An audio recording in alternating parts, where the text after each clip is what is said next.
పోటీ చేయడానికి నిలబడి వారి యొక్క హక్కులను కాపాడడానికి ప్రజల పక్షాన పనిచేయడానికి తెలంగాణ జాగృతి ఒక శక్తిగా ఖచ్చితంగా చట్టసభల్లో తిరిగి అడుగు పెడుతుందనే విషయాన్ని ఎటువంటి అనుమానం లేకుండా నేను ఇవాళ తెలియజేస్తా ఉన్నాను.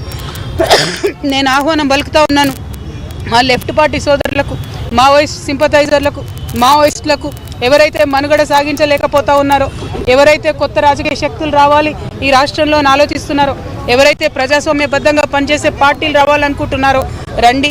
ఒక ఆడబిడ్డగా నేను ముందడుగేస్తున్నా, నాకు మద్దతు ఇవ్వండి. నేను మా విద్యార్థి లోకాన్ని పిలుస్తూ ఉన్నా, ఇంతవరకు ఫీజు రియంబర్స్మెంట్ రాని మీరు పిడికిలు బిగించండి, జాగృతిలో చేరండి, పోరాటం చేయండి. మా నిరుద్యోగ యువకులకు నేను పిలిపిస్తూ ఉన్నా, మీకు ఒక కొత్త రాజకీయ వేదిక వస్తుంది. మీ పక్షాన నిలబడి కొట్లాడడానికి, ఉపాధి అవకాశాలు కల్పించడానికి, మీకోసం పనిచేయడానికి ఒక కొత్త రాజకీయ వేదిక ఈ రాష్ట్రంలో రాబోతా ఉంది.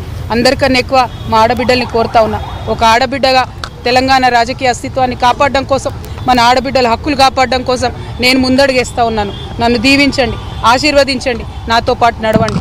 ఒక అవమాన భారంతో తల్లిగారింటి నుంచి, ఒక అవమాన భారంతో ఇంటి పార్టీ నుంచి నేను ఇవాళ అన్ని బంధనాలు తెంచుకొని బయటకు వస్తూ ఉన్నా. అది కేవలం నా ఆత్మగౌరవం కోసం జరుగుతున్న పోరాటం ఇది. నాలాగా తెలంగాణ ఆడబిడ్డలందరికీ కూడా రేషం ఎక్కువ. మనం ఎవరి మీద ఆధారపడం, ఎవరినేమి అడగం. కానీ అవమానిస్తే మాత్రం చూస్తూ ఊరుకోము. అత్యంత అవమానకరంగా నన్ను పార్టీ నుండి బయట పంపినారు. ఖచ్చితంగా నేను ఈ రాష్ట్రంలో ప్రజల పక్షాన నిలబడి పనిచేస్తాను. ఆ దేవుడి దయతో, ప్రజల దయతో గొప్ప రాజకీయ శక్తిగా తెలంగాణలో ఎదుగుతాం. దానికోసం మా ఆడబిడ్డల సహకారం నాకు కావాలని చెప్పి నేను కోరుతా ఉన్నా. ప్రతి ఒక్కరి కోసం, ఆదివాసీల కోసం, గిరిజనుల కోసం, దళితుల కోసం, మైనారిటీల కోసం, ఆడబిడ్డల కోసం పనిచేసేటటువంటి ఒక కొత్త రాజకీయ శక్తి రావాలి. ఎటువంటి పొలిటికల్ బ్యాక్గ్రౌండ్ లేనటువంటి వాళ్ళు కూడా రాష్ట్ర రాజకీయాల్లో మార్పు తేగలుగుతామనే ఆలోచించేటటువంటి ఒక వేదిక మీకు కావాలి.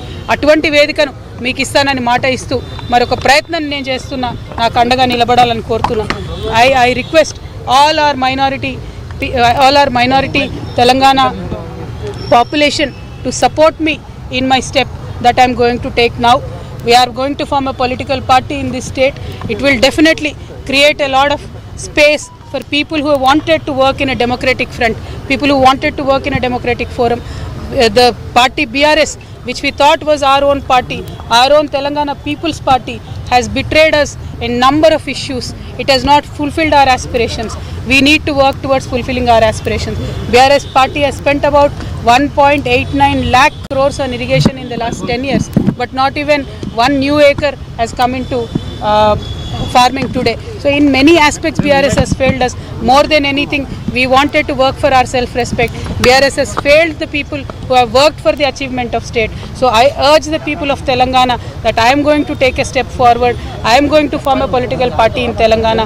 Kindly support me, kindly empower me. By empowering Telangana Jagruti, you will be empowering the people of Telangana. You will be working towards the goals that are left unfulfilled by the BRS party. We will work towards a bright future. मैं हमारे सारे मुसलमान भाई बहनों से भी request करती हूँ, तेलंगाना में एक सेक्युलर फोर्स की ज़रूरत है. तेलंगाना में एक सेक्युलर और अनबायस्ड फोर्स की ज़रूरत है. हम काम करेंगे, हम एक नया पॉलिटिकल पार्टी फॉर्म करेंगे, आपके लिए लड़ेंगे, आपके हक़ के लिए लड़ेंगे, हम सारी तेलंगाना के अवाम के हक़ के लिए लड़ेंगे. जिस तरीके से बहुत ही बेदर्दी से मुझे BRS पार्टी से निकाल दिया गया और जिस तरीके से मेरा इंसल्ट करके निकाल दिया गया, मैं आप सबसे रिक्वेस्ट करती हूँ, सेल्फ़ रेस्पेक्ट के लिए हम जीते, सेल्फ़ रेस्पेक्ट के लिए हम मरते हैं. हमारी सारे भाई बहनों से मेरी रिक्वेस्ट यही है, हम अपने सेल्फ़ रेस्पेक्ट को प्रिजर्व करने के लिए तेलंगाना